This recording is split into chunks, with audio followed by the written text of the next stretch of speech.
It's been 3 years since our divorce was finalized. Beth and I were married for almost 18 years before our breakup. We were high school sweethearts and got married shortly after graduating from high school. At that time, we had no other lovers except each other. There is something special about this. It's really good. Love beats just sex any day of the week. Of course, you don't realize it until it's too late. I think you could say we led a good life. We had 4 children: Amy, Brad, Carla, and Darrell. We called them alphabet children. After Darrell was born, I had the procedure done. I didn't want to have all the babies. Amy and Brad are now in college, and Carla and Darrell are still living with Beth, my ex-wife. What happened? What went wrong? It seemed like we were a happy family. We were good parents and supported everything our children did. We were like most young couples struggling with financial difficulties. I worked in a manufacturing plant and Beth started working at a local Walmart when the 2 older children started school.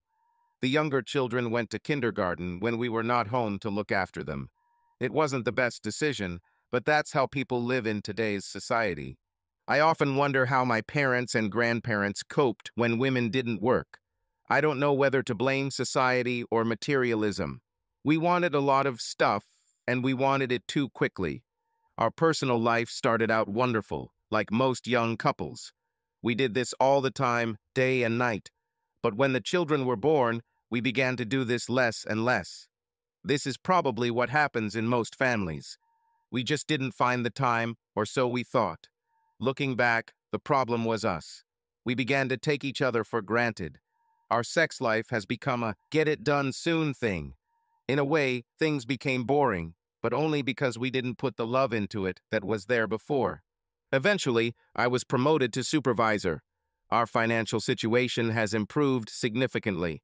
When the children got older, we could sometimes go out. Dinner and cinema became enjoyable. It started to bring some sparkle back into our somewhat dull relationship. I think all marriages go through this. You love each other, but you start to take it for granted. One day, Beth came home and said she wanted to go out with the other girls from work.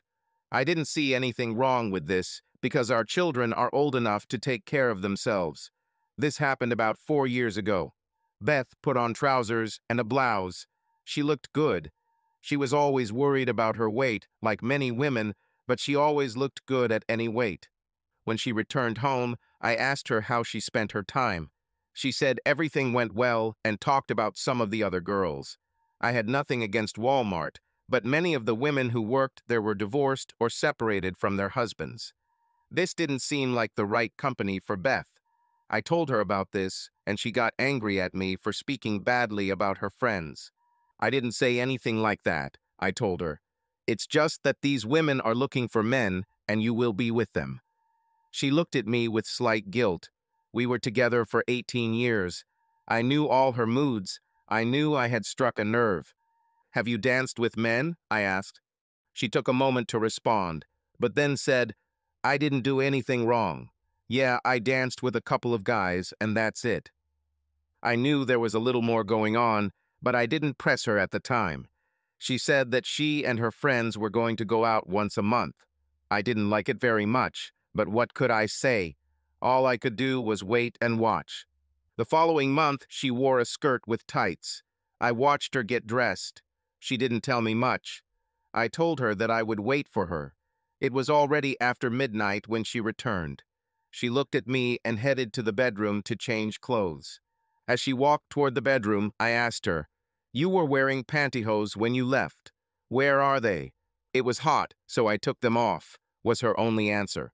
Beth, this is getting out of hand. We need to talk, I said. She asked me to leave the room so she could change her clothes. I told her that she had been undressing in front of me for 18 years and wanted to know what was special about this evening. I walked up to her and grabbed her hand. It was something I had never done before. Please, Jerry, don't. I beg you, don't.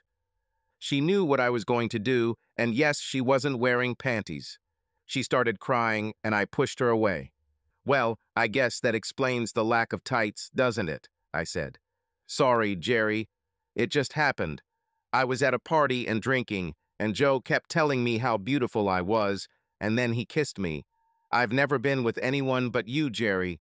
Girls kept telling me how good Joe was, and I let it happen. There were other men with you, weren't there? I asked. A few other guys took advantage of me too. They didn't take advantage of you. You yourself allowed them all to have sex with you. Does our marriage mean nothing to you? Did you even think about me or the children? Jerry, forgive me. It wasn't love like you and I. It was sex, and I liked it. Barb, one of the other girls, is married, and she said she and her husband are doing the swapping thing. I don't want to lose you, Jerry. Please come with me once and try it, she begged. I needed to think. There was complete chaos going on in my head. I told her I didn't want to talk about it anymore right now. My mind didn't process what had just happened. I told her we could talk the next day. That night, I slept on the couch. In the morning, when the children left, I got dressed and went to work. Beth was still sleeping after a hard night.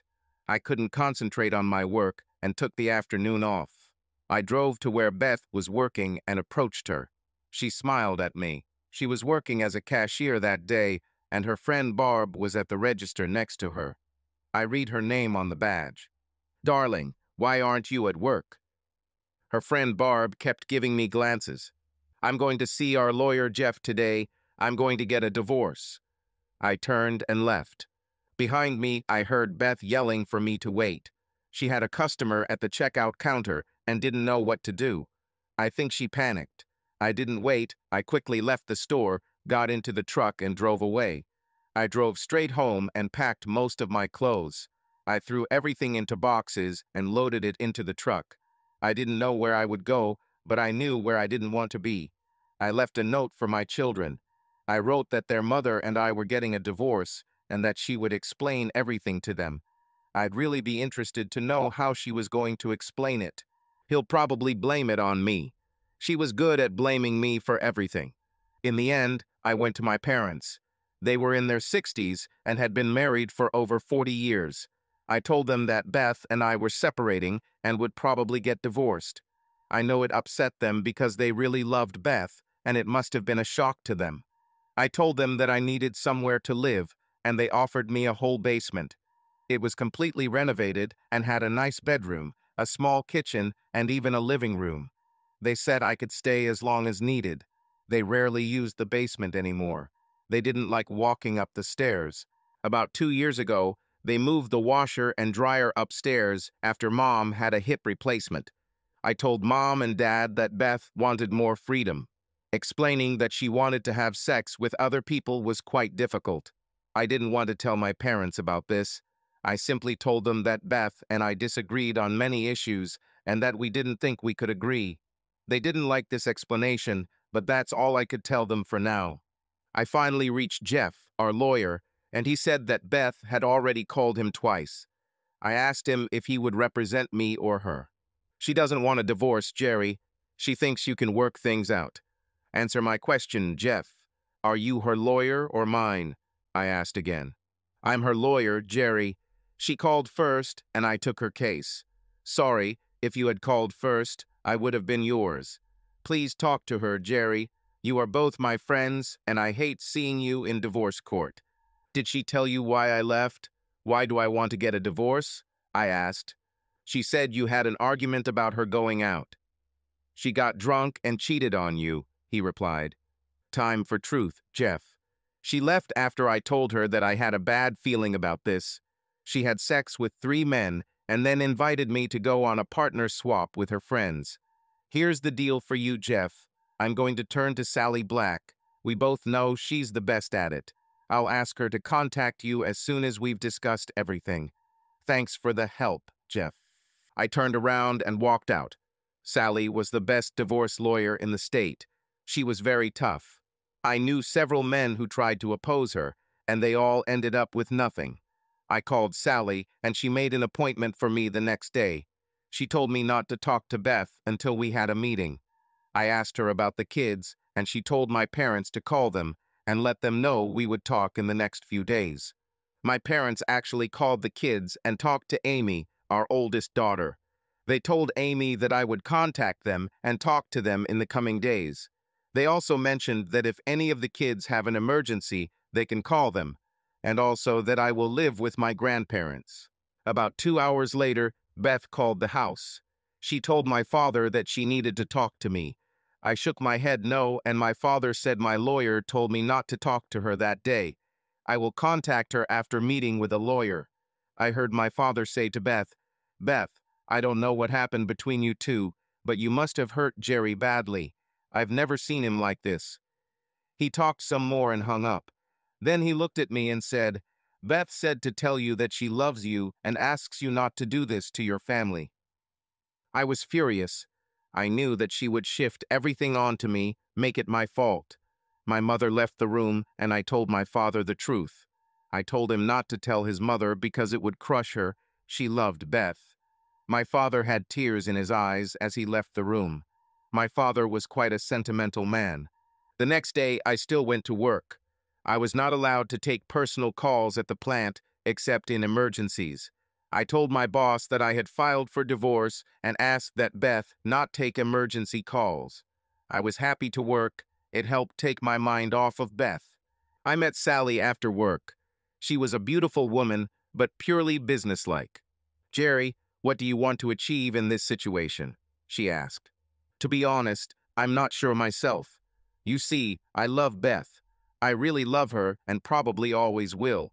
I don't want to ruin it or anything like that. I just can't live with the lifestyle she wants. I'm not going to share her with someone else, and I'm not interested in relationships with just anyone. I'm a little worried about the children. I know that they are already adults, but I don't want her to bring just anyone into the house. Although I don't think she would do that, I didn't think she would cheat on me." Sally spoke. "Jerry, people go through this every day. We can do whatever you want. As I understand it, you don't want to advertise your betrayal because of the children. You will need to support them, and we can generally determine the amount of payments. You can give as much as you want. Now you are driving. We may have to use infidelity as leverage to settle issues, but we will end up recording irreconcilable differences. Are you okay with this? You are my lawyer." "I will follow your recommendations," I replied. "Your salary is quite high now. Since she works, we can probably limit ourselves to $500 a week for child support, and as the children reach adulthood, the amount can be reduced by $50 a week. Without payments to support the wife, and when all children reach adulthood, payments will stop. You will also be responsible for their medical expenses. As for higher education, this is at your discretion. You are not legally obligated to help them with this. Your eldest is 17 and your youngest is 12, so you'll have to pay child support for another 6 years. Do you agree with this, or do you want to change something? What about our savings and my retirement package? All savings will be divided equally, as will all accounts in your common names. You have 2 cars, so you get one for each. Your pension package is your own business. We will not allow her to claim it. Home and furniture are the only remaining issues. What would you like to do with them? Our house costs about $200,000 and we owe about 60, but my children live there." "I don't know what to do," I said. "I have an idea that I want to propose to you. In many cases like yours, where you are not seeking revenge and there are children, I suggest leaving the house for her to live in until all the children are adults and leave the house. For example, up to 21 years old. After that, the house will be sold and the money will be divided equally, or one party can buy the other's share at half the cost minus the remaining debt. She will be required to pay half of the mortgage. There is so much to discuss. Why was I not enough for her? 18 damn years went down the drain. I think we can agree on this. What if Beth or Jeff wants to do what if Beth or Jeff wants to challenge it?" I asked. "Then we'll pull out the big guns and raise the issue of treason. I'm pretty sure they won't want this. If they decide to fight, we will demand custody of the children, half of all property, and, of course, the abolition of child support, since she will not have children," Sally replied. The next day, I took the day off and Sally called Jeff, saying she had an offer for him and Beth, and asked them to come to her office at noon. Of course, Jeff was unhappy about going to Sally's office, but agreed, realizing that this was a hopeless situation for him. Jeff and Beth arrived at the same time. I think Jeff told her to wait for him in the parking lot. We sat down at the table, Sally and I on one side, Jeff and Beth on the other. Jeff spoke first. He knew Sally and was unhappy about being on the opposite side. "It's good to see you again, Sally. I know how you work and that you like to get straight to the point. Before you propose to us, Beth would like to speak with Jerry privately." "No," I answered. She had her say that night. "I will talk to her only after the documents are signed. Everyone here knows why I'm filing for divorce." I looked straight at Beth. "If you are afraid of publicity about your personal life, please listen to my proposal. I think he is very generous." Sally said, "Well, this question has been answered. Mrs. Cohen, Jerry made you a very fair offer." Sally handed copies of the document to Beth and Jeff. "We are filing for divorce due to irreconcilable differences.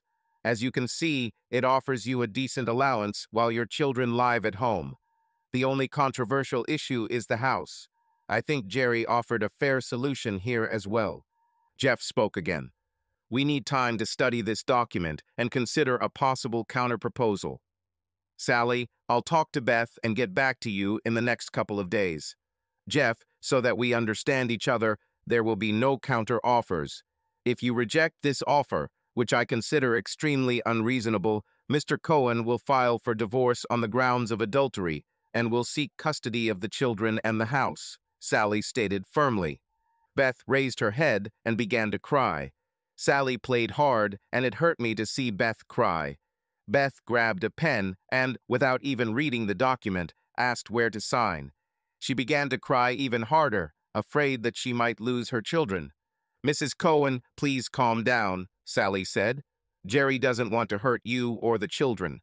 Please take a day or two, as Jeff suggested, to make sure you are happy with everything. Perhaps we missed something. I apologize for my threatening tone, but I wanted to make it clear that we are offering you a very good settlement. Jerry makes sure you and your children are provided for. So please take the document, discuss it with your lawyer, and Jeff and I will meet, say, tomorrow." Sally handed Beth a box of tissues. Beth took some tissues and looked at me, her sobs subsiding a little. "Jerry, I love you, no matter what you think. I was just hoping that we could take time and maybe get back together, but I see that you've already made up your mind," Beth said through tears. "No, Beth, you made this decision for me. You want the freedom to do what you like, and I give it to you. All I ask is that you keep your lovers away from my children, or I will take them away from you." "It's a promise," I replied. Beth burst into tears again and hurried out of the building. Jeff said goodbye to us and told Sally that he would probably see her tomorrow or the day after tomorrow. Sally looked at me and said it looked like we were going to win this case. "There are no winners here," I said, "only losers. I've lost the only woman I've ever loved, and my children now live in a broken home. No, we didn't win. We simply reached a fair agreement. My daughter Amy brought my two youngest children to my parents' house to see me. I was glad to see them. They asked questions, and I kept repeating that their mother and I couldn't get along, and we had serious disagreements, so we were getting a divorce. I tried to explain to them that their mother and I would always be in their lives, just not together. Darrell, I will be at your games. I won't miss them. And Carla, when volleyball season starts, I will be in the stands cheering for you. I will always be a part of your life." I hugged and kissed them all, and they told me how much they loved me. I gave them my cell phone number, and of course, they could always call me at my grandparents' house. Brad arrived a little later. "Dad, I have a question. Did you cheat on your mom?" he asked. "No, Brad, I would never cheat on your mom." "Why do you think so?" I asked him. "Well, Jim, my friend from school, and Travis, our neighbor, said that their parents got divorced, and in both cases, their fathers cheated on their mothers. I was hoping you didn't do something like that. Damn, Dad, I love you, and I'm going to miss you." "Brad, you won't miss me. I'm not leaving the country. I will always be here for you guys. We'll just have to get used to our new situation," I replied. Well, the divorce was finalized, and I kept my promise to the children. I went to most of their school events. I saw Beth at most of them. She was a good mother, and if she had any affairs, she kept it in the strictest confidence. It's worth mentioning here that Beth and I have always kept in touch. We got together for children's birthdays and other special occasions. The only thing we agreed on was that she was not to mention her personal life to me. We talked about children, holidays, my parents. There were no taboo topics except her love life. Several times she started saying something about some man or relationship, and I got up and left. We all signed the agreement that Sally and I drew up. I wasn't there when Beth came to sign it. Sally told me that Beth took it very hard. Jeff and I had a few arguments over who should pay off some credit cards. I think it was his way of saving face. I told Sally that if it came to that, I would pay for them. We canceled all of our joint credit cards and issued new ones in our individual names. I talked to the children regularly. They told me that their mother had accepted the fact of our divorce and seemed to be a little happier. I asked them if she was seeing anyone, and they said no. She still went out with her friends once a month. I think I flinched when I heard that. Beth and I never had that honest conversation. She wanted freedom for her searches, and this was not part of my life principles. You don't marry someone and then look for new hobbies. That's how I was raised. As I said, my parents were married for over 40 years. Perhaps we got married too early, and she didn't get what she was looking for. I have never explored this sexual area. I was happy with Beth. Going back a couple of years, it's worth mentioning that I finally started dating other women. I dated several women from work. At my age, most of the women I met and went on dates with were divorced. I tried not to date married women, even if they were in the process of divorce. It was probably something internal. I actually slept with several of these women. It wasn't bad, and I treated them with respect, but I thought about Beth all the time. It's funny, but it's not so easy to get rid of it and just move on with your life. I tried, believe me, I really tried, but none of the women I've dated have touched me like Beth. My best days were at family events when I saw Beth. One evening last year, I went out with the guys from work. They said they knew a noisy place where women gathered. Of course, you already guessed who I saw there. Apparently, it was a bachelorette party. I looked up and there she was sitting. It was funny because there weren't any men around them. I didn't know any of the women she was with. The only person I ever met from her circle was Barb, but she wasn't there. I approached Beth from the side where she couldn't see me. "Don't you want to dance?" I asked. "Jerry, what are you doing here?" she asked in surprise. "I just went out with the guys." "Are you waiting for someone or want to dance?" I answered. "No. Yes. No, I'm not waiting for anyone, and yes, I would love to dance with you. Let me introduce you to my friends." She listed half a dozen names and then added, "These women are part of our card club.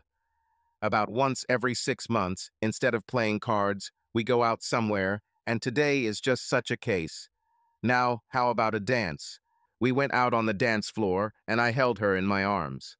"Just like old times, right?" I said. She looked at me and smiled as I held her tighter.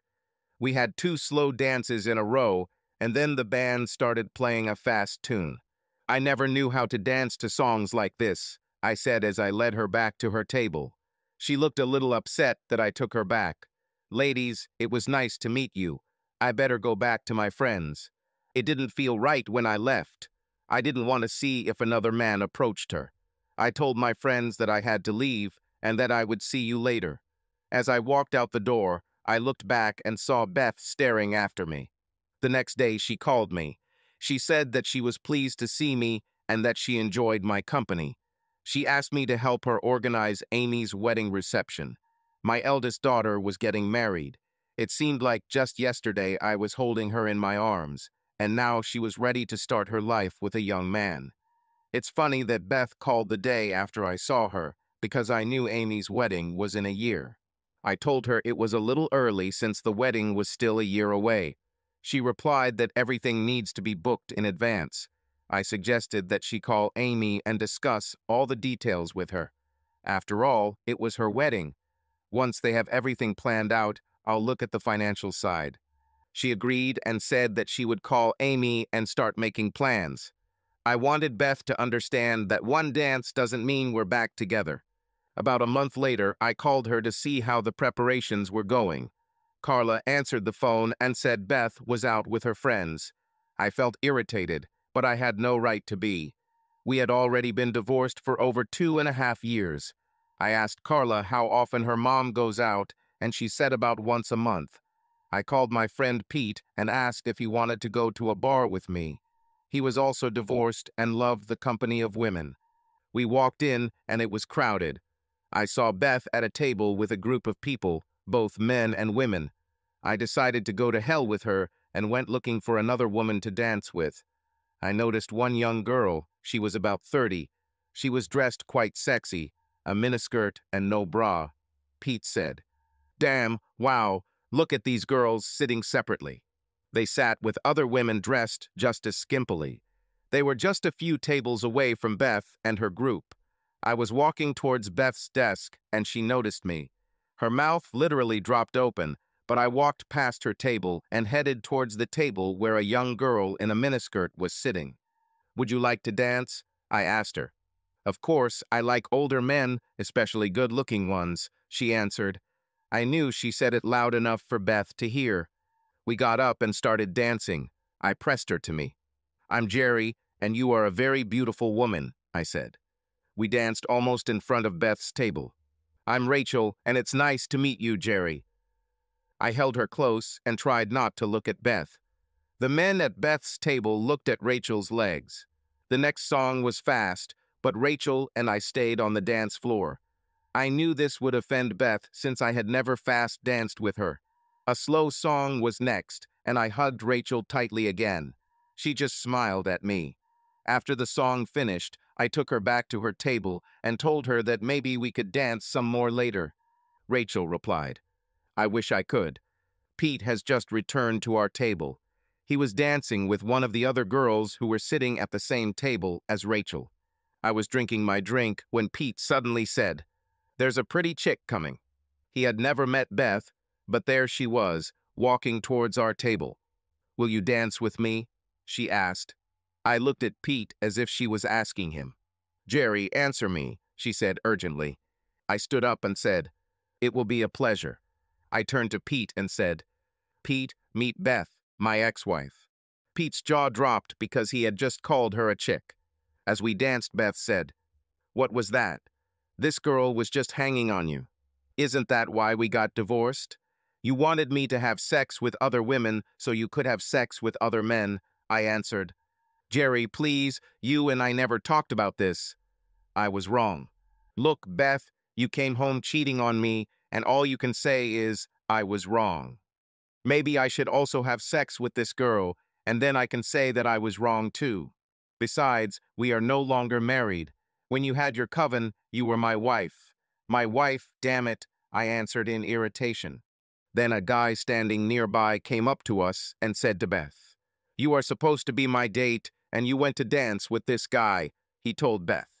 I looked at this guy and said, "Fuck off, buddy. You're not getting anything from Beth today." I could see that Beth was very confused by this. "Who are you anyway? What are you, her husband?" he asked defiantly. "Yes, I'm her husband, and you'll end up in the hospital if you don't get out of here," I replied. Beth started to say something, but I interrupted her. "Do you want to sit with me or go back to your boyfriend?" I asked her. Beth was furious and pulled her hand away and walked back to her desk. I grabbed this guy by the hand and told him, "If you try to sleep with her today, I will find you and kill you," and then let go of his hand. He returned to his desk. Meanwhile, the two young girls we had danced with earlier came to our table and sat down with us. We moved into a booth, and I started hugging her. I don't usually treat women this way, but this time I definitely tried to show everything I could so that Beth could see it. These girls came here with one purpose: to sleep with someone that night. The little blonde I was with asked, "Are you ready to leave?" I asked her first for a favor. "Go tell that woman over there that her wish will come true tonight." The blonde smiled and walked towards Beth. She told her what I asked and came back to me. Beth was furious and tried to get up, but she was caught between other people and couldn't get out right away. By the time she got up, we were already gone. We actually hooked up with two hot girls at Pete's apartment. During the night, we even switched partners. The sex was great, but after they left the next morning, I felt empty. I knew what it was, there was not enough love. I turned off the phone, and when I turned it back on, I had 10 messages from Beth. She was furious. She called me every name possible. In one of the messages, she said that I ruined her evening. This amused me. It was about 9 in the morning when I called her. She answered, and I asked if she had calmed down. She started screaming and swearing again, saying what a bastard I was and how much I had hurt her. Then suddenly she fell silent. "How does it feel, Beth?" I asked. "How does it feel to know that the one you love is sleeping with someone else? This is the life you chose. You sleep with whoever you want, and I will sleep with whoever I want. Fuck love." I heard her crying and hung up. I haven't heard from her for a couple of weeks. Then one day she called. "Jerry, can we talk? I mean about everything. I know it hurts you because seeing you with that girl hurt me, so I know I've done much worse. Beth, it's over. Live your life and sleep with whoever you want. I don't care anymore. I just wanted you to feel what it's like. Jerry, I haven't slept with a man in 2.5 years. The last time was a month after you left me. It wasn't particularly nice, and there was no love. I realized that I was simply used as a woman of easy virtue. I'm not a woman of easy virtue, Jerry. I was wrong, very wrong, and there is no way to prove it to you. I wanted to try to explain to you, but this lifestyle is not for me. I realized this when Joe asked me if I was his prostitute. I hit him in the face. I don't want that life, Jerry. I want the life we had. Honestly, 2.5 years. What about that idiot a couple of weeks ago? He said he was your boyfriend. He was clearly going to sleep with you. He was a friend of one of the men at our table. The rest of the men were with their wives. Since I was the only single woman at the table, he decided that he would be with me. I had no intention of doing anything other than maybe dancing with him. Plus, he said you threatened to kill him if he touched me. Did you say that? Of course, he said. Do I need to keep an eye on my threat? Hell no, he didn't even dance with me. The only reason I came back to the table was because you embarrassed me so much. And then you sent that girl to tell me you were going to sleep with her. Did you do it, Jerry? Did you sleep with her? Beth, we're not married. I'm free to do what I want. By the way, what happened to your friend Barb? I don't see her with you anymore. They don't go to the club anymore. She and her husband divorced. They've tried partnering to add passion to their marriage. As a result, her husband divorced her and left with another man's wife. 2 more marriages failed. I thought it was strange that she mentioned the club. She said that she had not gone there for many years. I decided to change the subject. How are preparations going for Amy's wedding? You haven't told me much, and it's only a few months away, I asked. I know that you are aware of all the plans. Amy has talked to you dozens of times. I felt like you didn't want to be here alone with me, so we just planned everything ourselves and only let you confirm. I'm not afraid to be alone with you, Beth, I said. Yes, well, I don't believe it. If you're not afraid, then ask me out, she laughed. I don't think this is a good idea, Beth. This may give the wrong impression. People might think we're back together, I replied. I knew you were afraid. You still love me the way I love you. You just don't want to admit it, she said. Beth, I love you, but the pain of what you did is still inside me. I see it every time I look at you. When you cheated on me, you took away a big part of my heart. I don't know if it will ever heal. God, I'm so sorry, and there's nothing I can do. Nothing. Jerry, I ruined our marriage. I lost the only man I've ever loved. I live with this guilt every day.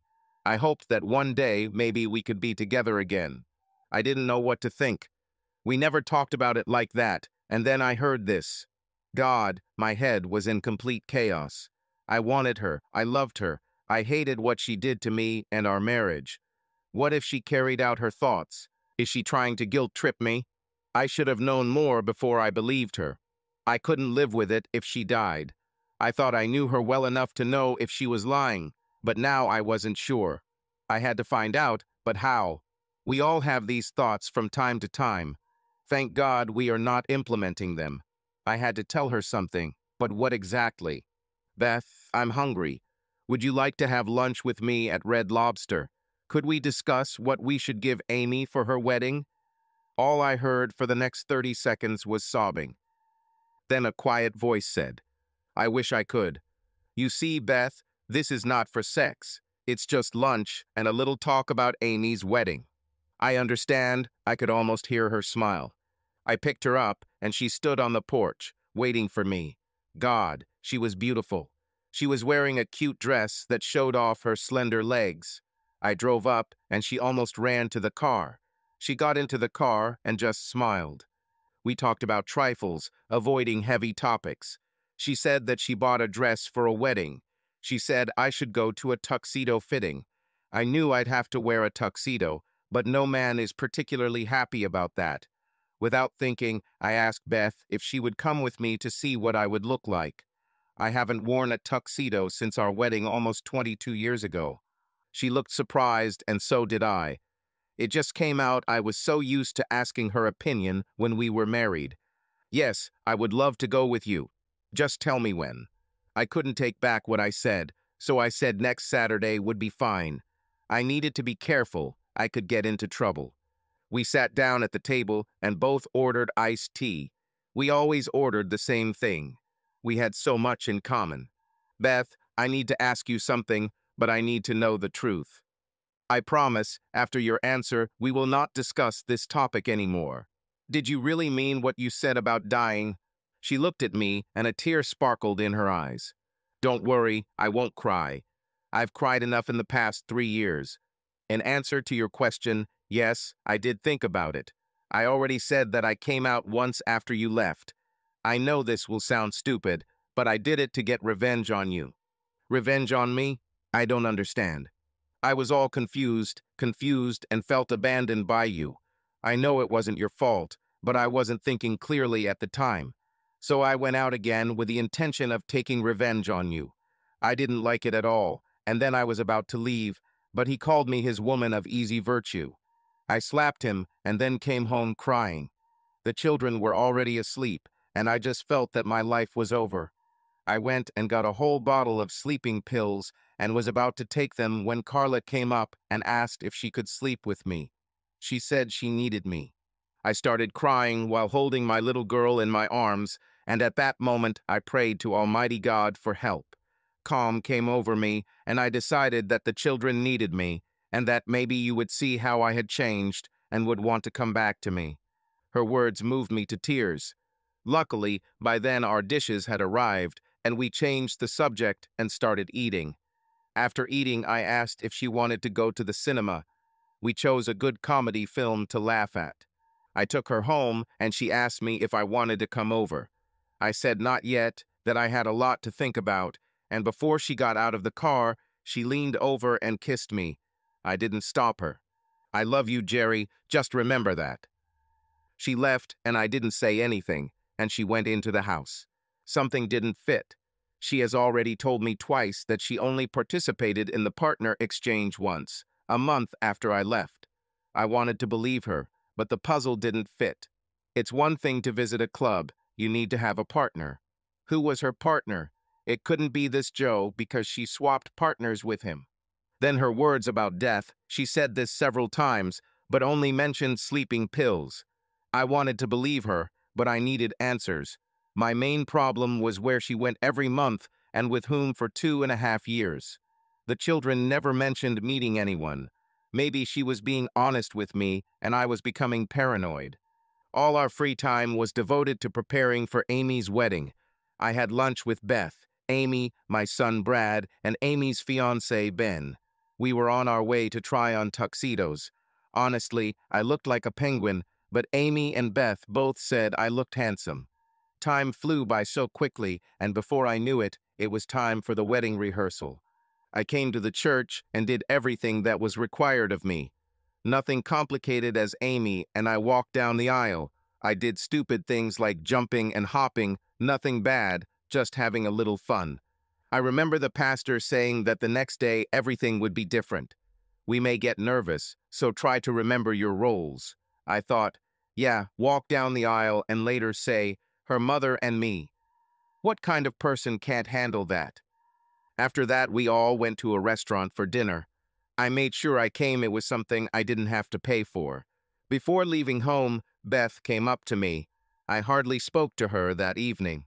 Jerry, see you tomorrow, she said. There was something special about the way she said it, and I leaned over and kissed her. I don't know why, but I did it. Perhaps it was the joy of the moment, I can't say for sure. She smiled at me and I left. The next day I came to church early, as I was told.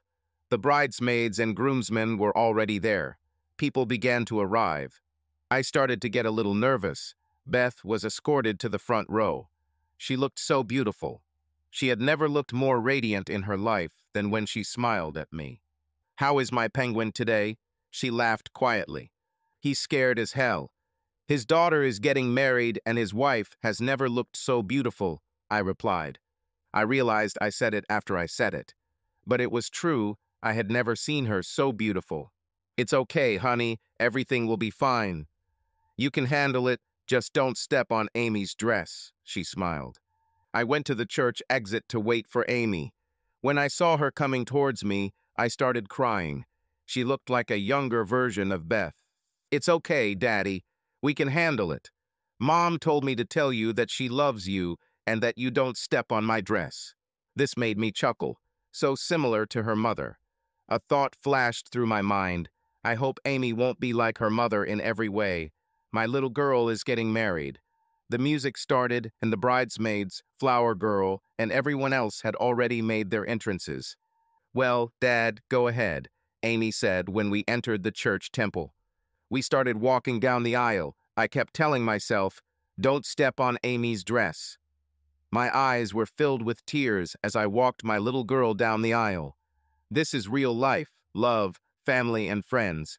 We got to the front of the church and half the people were in tears of joy. Thank God I wasn't the only one. Who gives this woman in marriage? Asked the pastor. What were my words? Me and Beth. No, her mother and I said. I turned to sit next to Beth, and she was smiling and crying. I whispered to Beth, I ruined everything.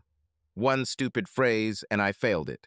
Everything is fine, honey. You're doing great, Beth whispered. I held Beth's hand throughout the ceremony, perhaps to the point of pain. She didn't say a word, just sat there, smiling and crying. I was glad when the ceremony was over. And then we had to stand for photos and everything else that happens at these events. Then it was time for the reception.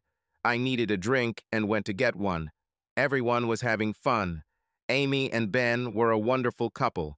People said how nice it was to see me and Beth together. Every time I heard it, Beth would just smile without saying a word. The dancing began, and there was a dance by the bride's parents. I took Beth to the dance floor, and we started dancing. People started applauding us. I looked around and saw all our children smiling. I looked at my mom and dad, and they both gave me a thumbs up. It seemed like everyone was confident in us except me. After the wedding, Beth asked if I would take her home. Of course, I agreed.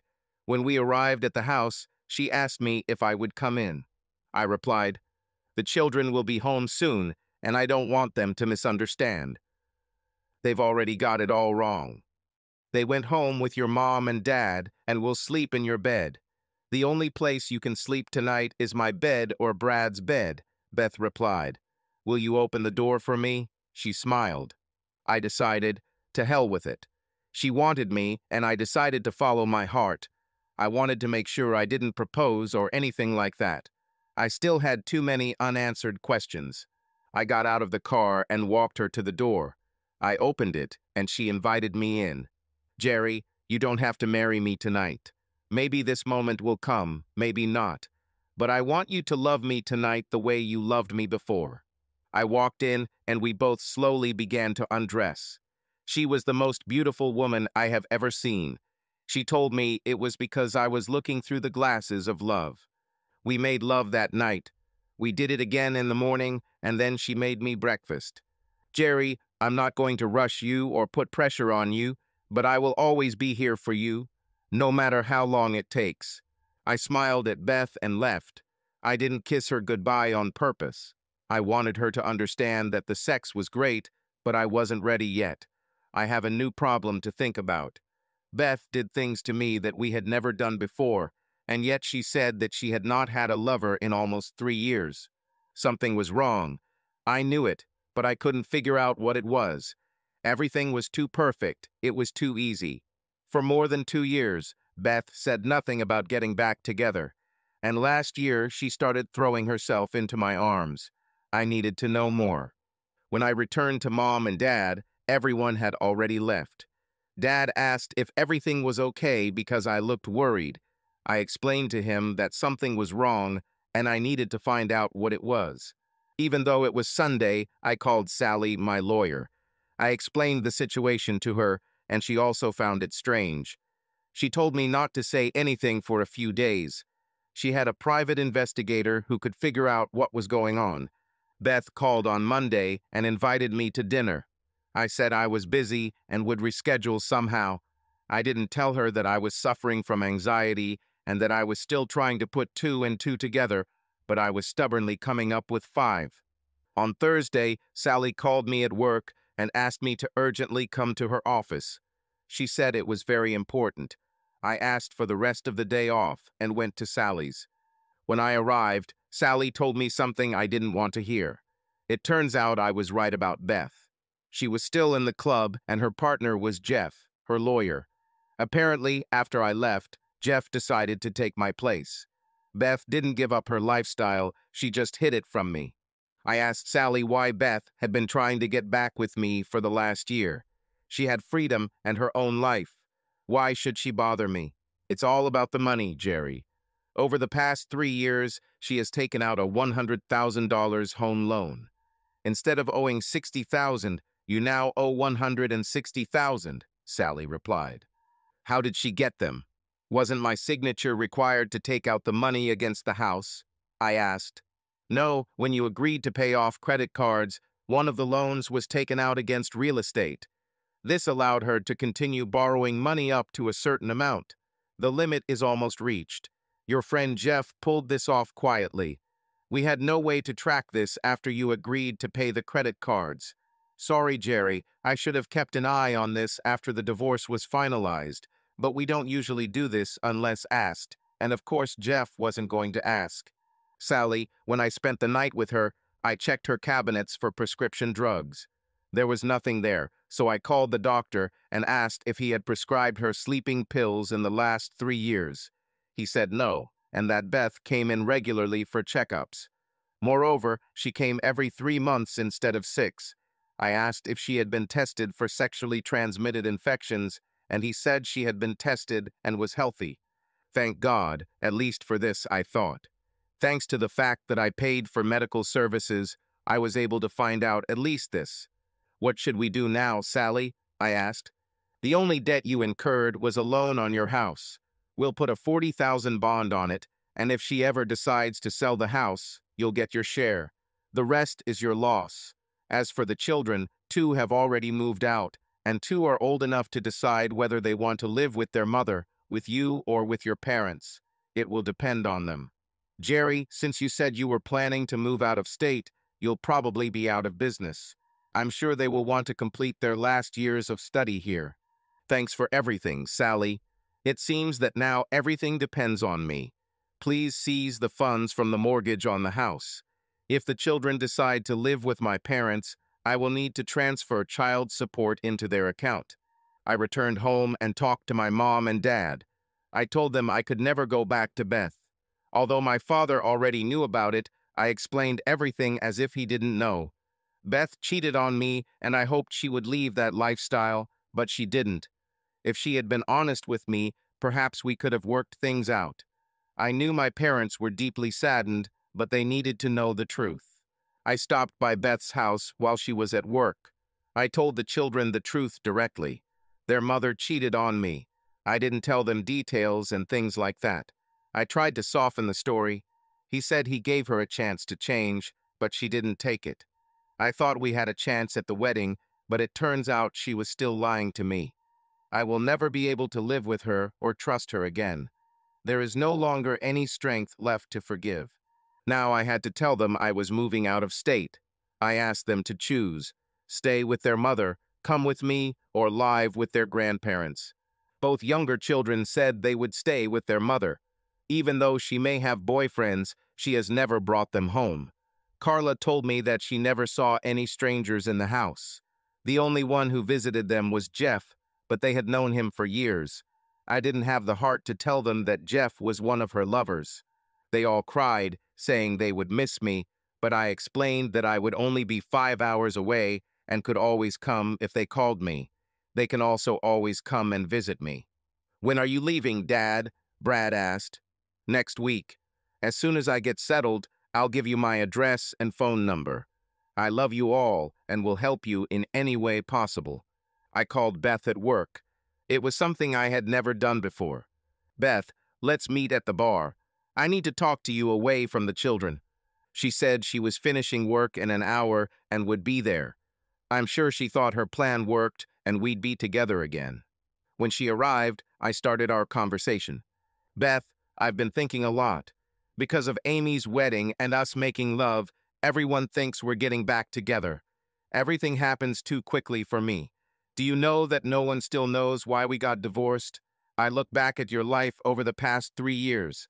Where is the pain? Where is the suffering I felt when I found out you cheated on me? There weren't any. Of course, your financial situation got a little worse, but that was the only thing." She looked at me with slight concern. I continued. "Our night together was the best of my life. You did things to me that we had never done before. I remember that you always thought they were too dirty, but you did them. I wondered where you learned this." "Jerry, I can explain it," she said. "Here's what I need you to explain. You said you haven't had anyone for 2.5 years. Why did you lie to me? You had bachelorette parties every week with your friends from work and your card club, and it turned out that they were also part of the partner exchange club. So I guess you got yours after all, right?" She started crying again. "Your infidelity caused our divorce, and you never stopped." "Well, come on, explain. Go home and tell the children why I left. Tell them you have an itch that I can't satisfy. They deserve to know the truth. They are old enough to handle this. I've already talked to them." "God, Jerry, did you really tell them about me?" she asked. "It's always just about you, isn't it, Beth? Never about your children or me. I told them that you cheated on me." "Jerry, I'm so sorry. You left me. What was I supposed to do? I am a woman. I need to be loved." "You don't need love. What I did that night was love, and you need sex.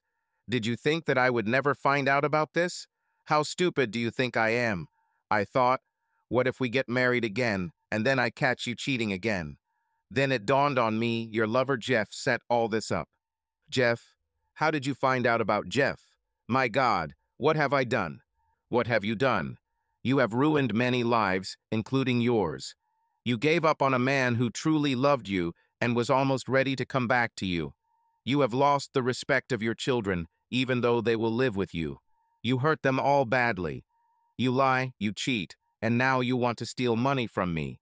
The love I felt for you still exists, but it is buried deep in my heart. All I see now is an insidious woman of easy virtue who is ready to sleep with anyone. In a couple of years, I want you to think about what could have been. Your beauty will fade, your children will move away, and your money will go with them. I think you'll still have a lot of old friends, and of course, Jeff.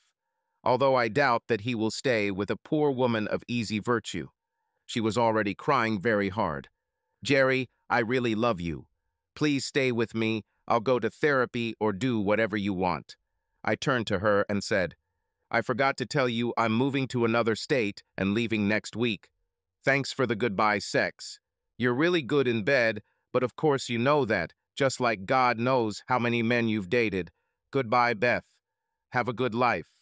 I knew Jeff had set this all up. If I married her again, it would mean that I had accepted her lifestyle and our prenuptial agreement would be annulled. She and Jeff have been playing with me for the last year for money. She already owed $100,000 and was deeply in debt, but continued to live the same way as always. Apparently, she had a huge debt. What a stupid woman she is. I finally started a new life. I suffered for a long time, but gradually I left it behind. Did I love Beth? Of course, he loved her, but her actions were unforgivable. Several years passed, and I met a woman. She was several years younger than me, beautiful, smart, and with a great sense of humor. She said she was divorced. She had 2 children, both teenagers. When I asked what caused her divorce, she replied, "My husband cheated. He wanted the so-called beautiful life, where other people are involved in the relationship. But it's not for me. I am a one-man woman. I also need to think about what is best for my children." I told him to find a woman who would accept it, but it wasn't me. We dated for about a year, and I proposed to her. She looked at me and asked what marriage vows meant to me. To love, respect, and be faithful until death do us part. In wealth and poverty, in sickness and in health, love only her and no one else. I can do everything except the obedience part, I laughed.